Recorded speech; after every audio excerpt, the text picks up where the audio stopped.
Hi there, welcome back to another video. I have to apologize, it's been quite a while since I've done other videos. Mainly because I've not really had the motivation or anything like that. Just due to life and general circumstances. But I appreciate your comments. Your comments actually make me want to sort of get out and do more videos. So here it is. Massive news. As usual, my dogs decide to have a drink when I'm ever doing a video as well, which is bizarre. Um, so anyway, the Mercenary Kickstarter is out and live. We're almost halfway through it. It's at $5 million, which is great. It's April, the first week in April now. There's probably about another 10, 11 days left of the Kickstarter, maybe less, maybe 9 days. But I thought this is going to be quite a long video because I've put this presentation together, and forgive my lack of techie savviness.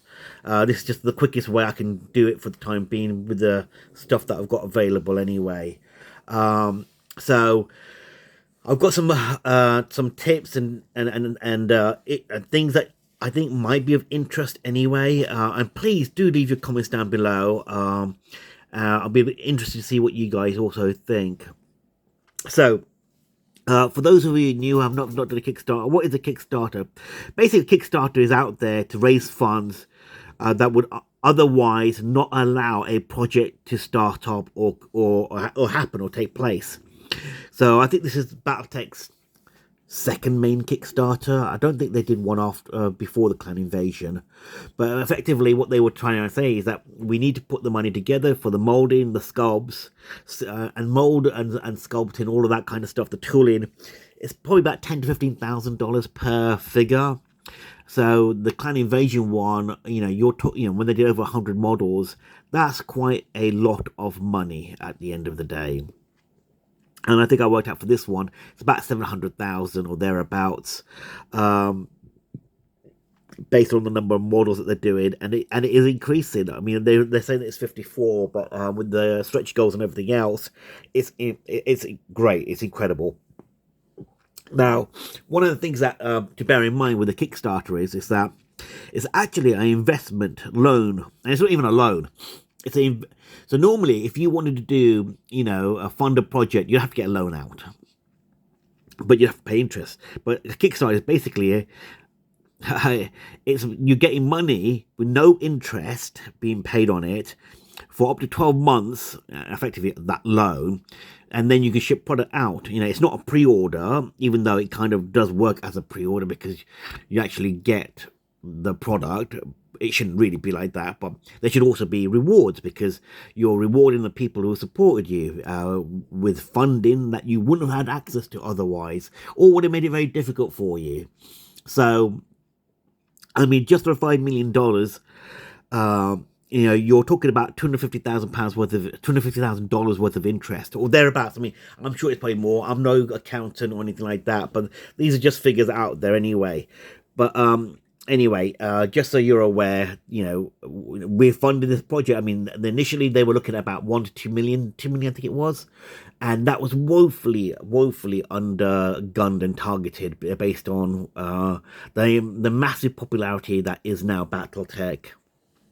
So, with the stretch goals and rewards,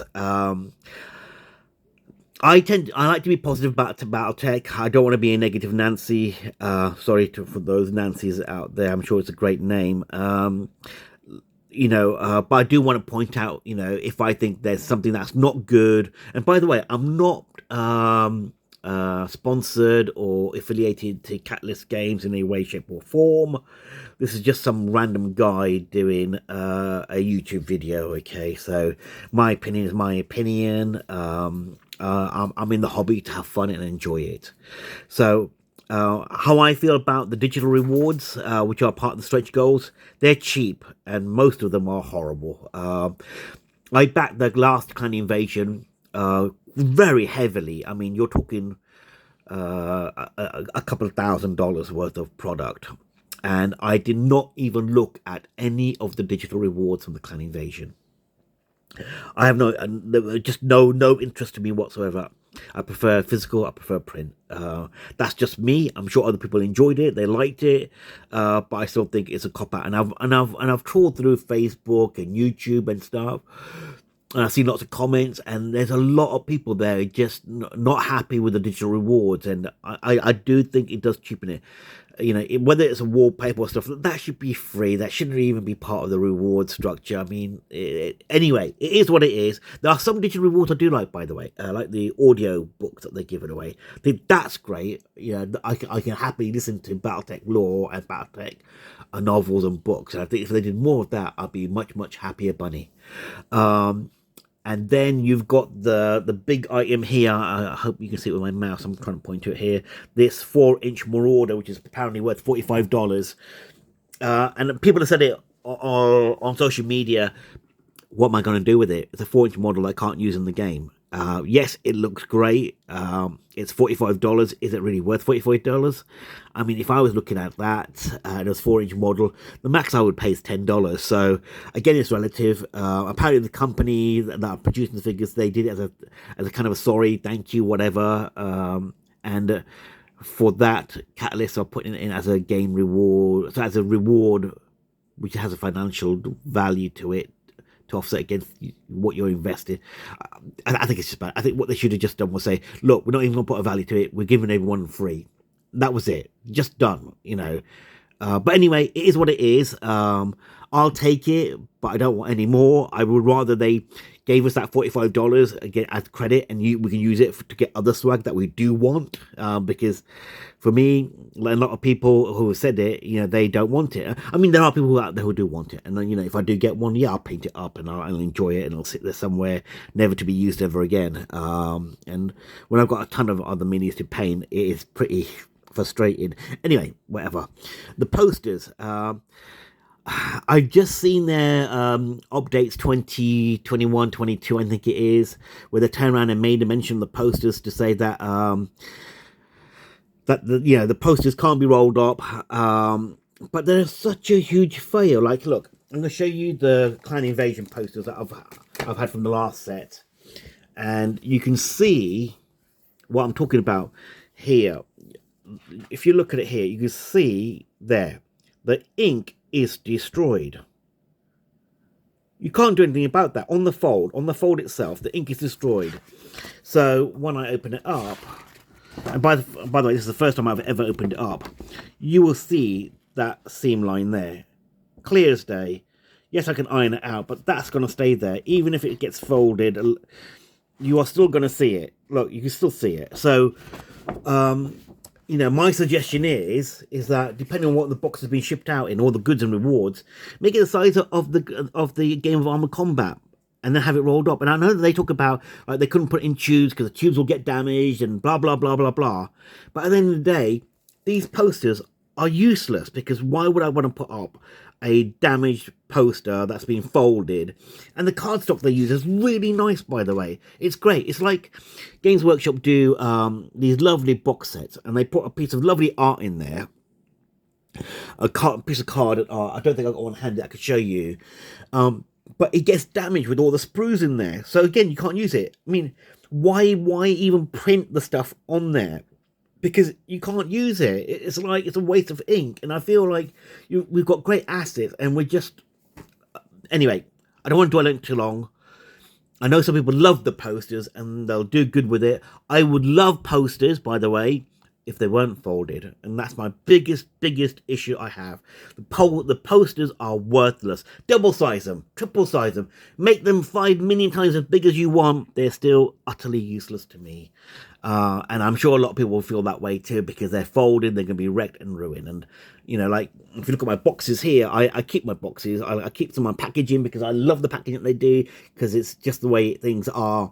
But anyway, we'll move on. Regardless, I think they need to make something bigger on the 40th anniversary. I think they should put that on the logo. They should maybe put it on the box set or and things like that. I would love to see a 40th anniversary patch, which we'll talk about a bit later on. Anyway, I've talked about the sizing for the posters so they can be rolled up. And yes, they did undergun it. I mean, I think people were blown away. I honestly thought that they would hit 4 million, based on the fact that they had 17,000 people following, whereas last time there were only 11,000 people backing Clan Invasion. Now with 17,000 people following, they're following it for a very good reason, because they are going to support it. So, but hey, guess what? Catalyst did brilliant. They turned around other stretch goals whilst at Adepticon, busy event schedule, and they put things out there, alleviating concerns and issues, and that was great. Kudos to them for doing that and sorting that out very, very quickly. Well done, Catalyst. So as we move on, this is the Mercenary Kickstarter. So we've got the box set. It's got some great mechs in there, so I'm really looking forward to it. And some of them have been undergunned or not appreciated. I think the quick draw is a massive win. It's a great mech, absolutely brilliant. Along with, I think that's going to be the Caesar, and I think that's the Ossol, not the Ostrock in there, and that's the Devastator. The Galleon, it's got the two tank, the hover tanks are great, and it's got the two light Galleon tanks. I think the Galleon tanks are a bit not as good, but they're very common, and Ducans Combine use them a lot. So anyway, that is what it is.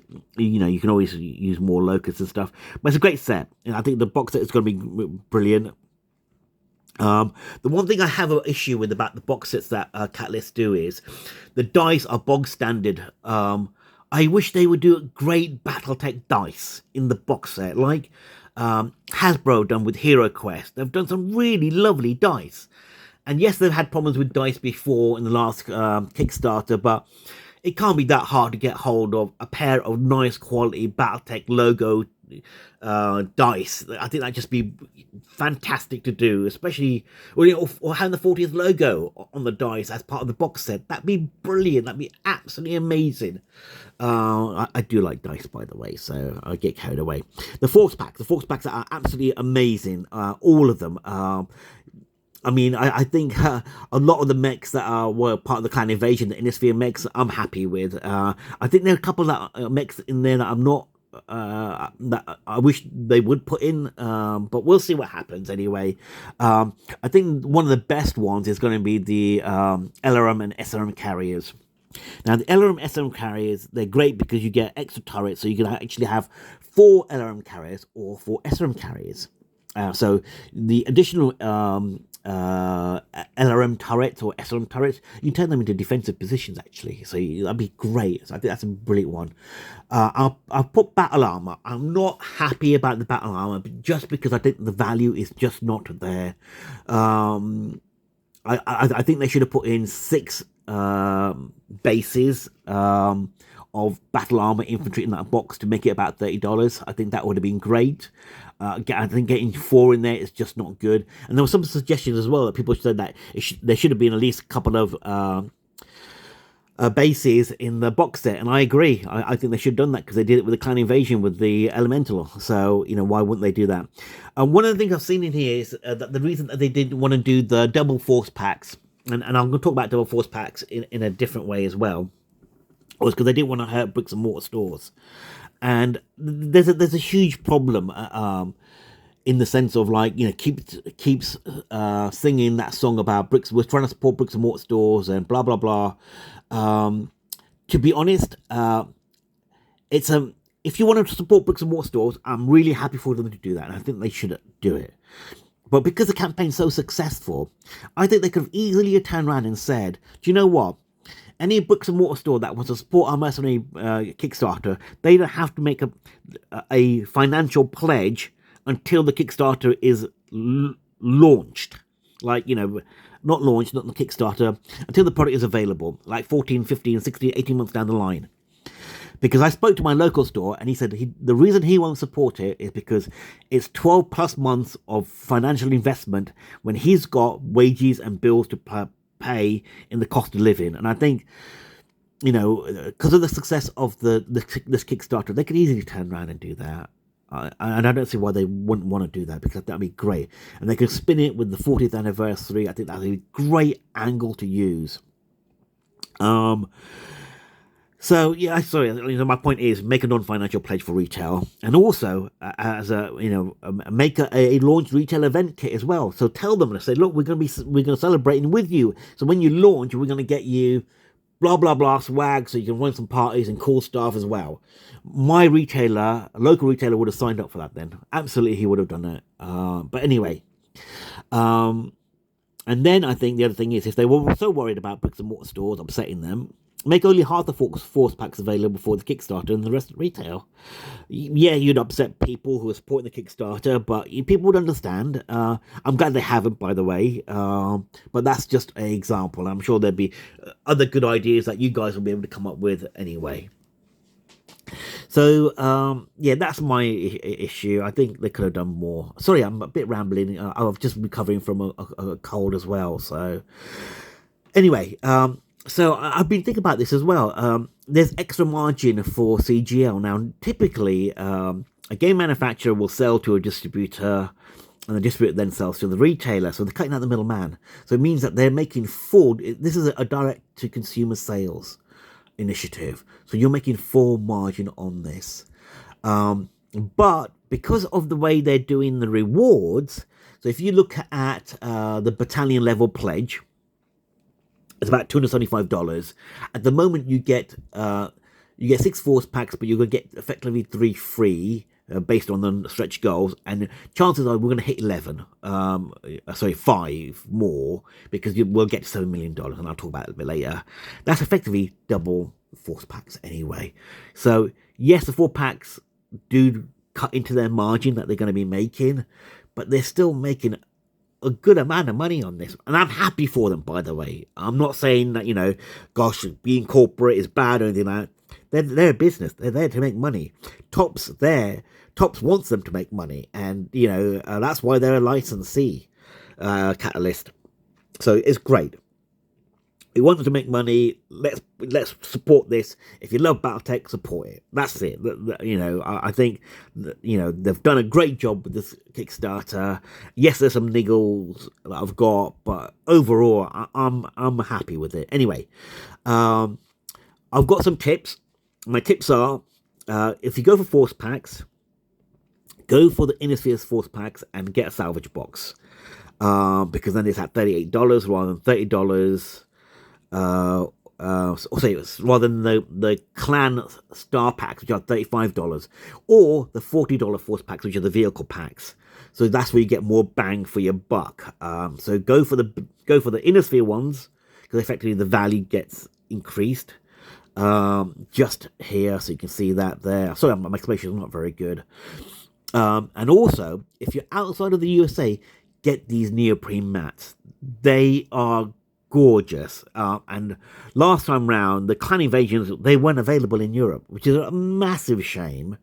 So do get them. A massive. So really do get behind that. Get them now. Otherwise you'll miss out. And there's only going to be 2 in there: the Savannah and the City one. I think they are making the Clan Invasion ones available as part of the Kickstarter, which is great. And by the way, this t-shirt is amazing. I love it. I love the design of it. It's great that it's got a Marauder on it. I will probably get 2 or 3 because it's just, I like it. It's great. It's amazing. Brilliant. Absolutely wonderful. And then, what is it? Yes, so what should you go for? Look, I'm not going to tell you how to spend your money. It's up to you how you want to. There's a cost of living crisis going on. Times are hard out there. Even for myself, I'm between jobs, and things are tough out there.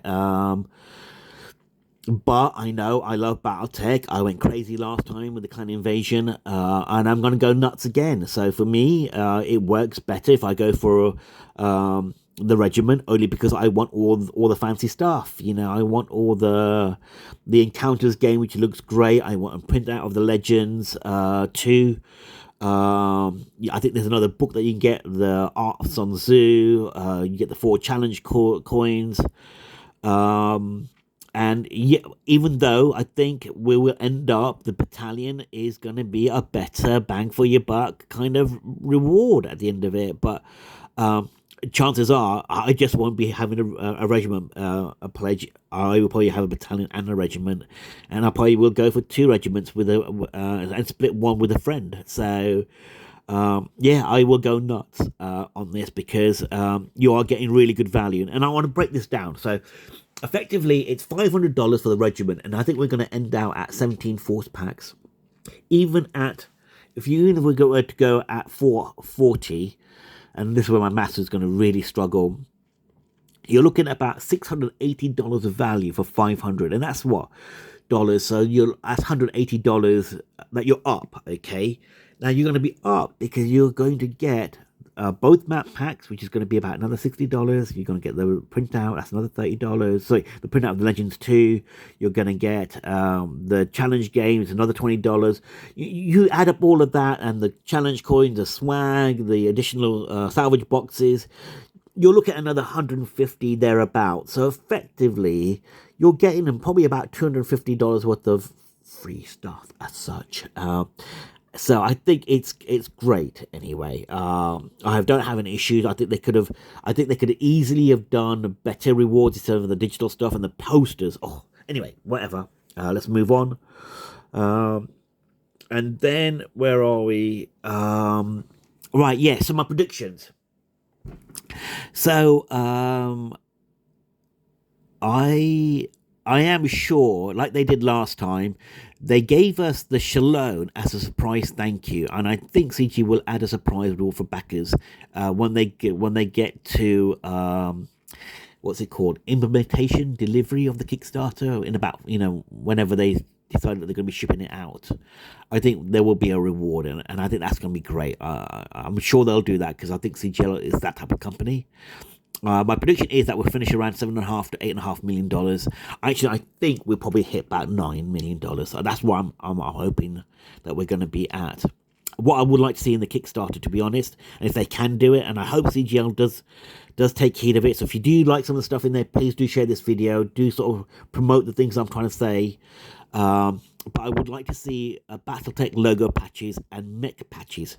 So BattleTech like 40th anniversary patch, and also a BattleTech patch of the BattleTech logo itself, and also of mechs like the Battlemaster, like the Atlas, like the Mad Cat, like the Thug, the Marauder, the Dashi, or the Daishi, the Thor, the Warhammer, the Wolverine, like, a great patch like that. Be amazing. I can put it on my jacket, my shirts, and my caps and stuff.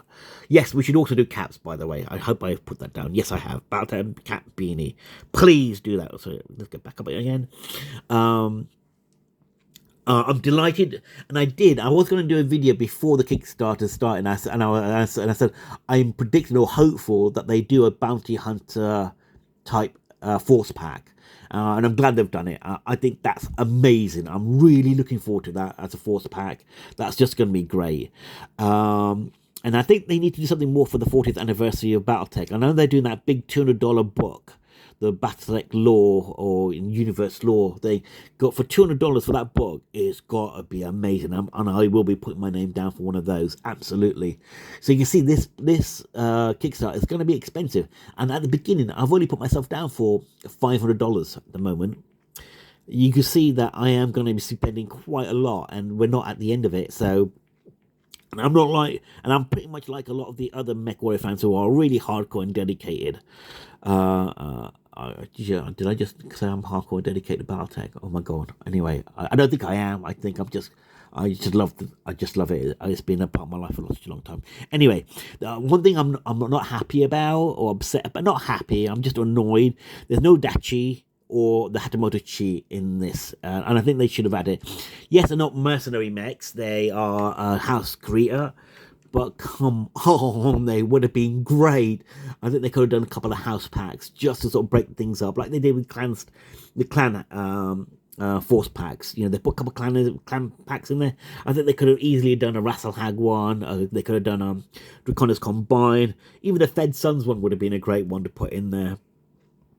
So yes, legendary 4 and 5 packs, that would be quite good as well. And maybe, so yeah, there's my, yes, so more legendary force packs. So Iniosphere would be great. I'd love to see Hans Davion, Takeshi Kurita, Theodore Kurita, Elizabeth Hazen, the Nutter from the Black Watch, one that Tex mentions in one of his lore videos who survives and the Amaris crisis on Terra, and then goes with the Exodus, gets blown out of a mech and is still alive to wreak havoc upon the civil war within the Exodus. Anyway, and then you got the clans. I'm sure there are some decent other clan characters out there. And again, my memory isn't very good these days. But I know the one of the Ghost Bear characters was very popular. Malthus from the animation, that would be great. I think that'd be just be brilliant. And then one of the Khans from Tukuya, again, that'd be a great a way to introduce some of the notable characters from there. So brilliant for scenario play. And the Novacats Khan. There's something about one of the characters there. I think that's quite good. But anyway, it is what it is. So, yes, that's what I'm predicting. So my conclusion. God, this is over 20 minutes already. So I'll try and finish it up and wrap up very quickly.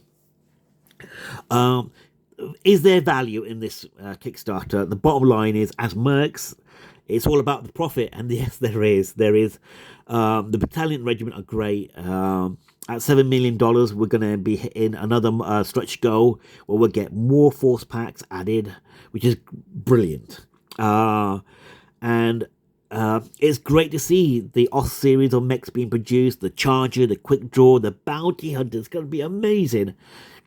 And I said it before, if you are a fan of BattleTech or if you're new, support it. It's just amazing. The rules haven't changed in 30 plus years much. It's still the same game. The lore's amazing. Even though there are things I don't like about the Ilkhan era and Alaric Ward, but hey, it is what it is. Is it Alaric Ward? Anyway, but that's what is great about the fandom, because you can talk about these things. Nothing has to be perfect in that regard. I see some other franchises being wrecked and ruined. It's sorry, my cold. It's not really happening here. And one thing I want to point out is that Catalyst Games have done a great job, and the fact that the stretch goals have been slashed and their target has been hit, they will do another Kickstarter, and I don't want CGL to be seen as a money grabber. And I think the way and I thought about it, I thought, why didn't they plan for X millions of dollars?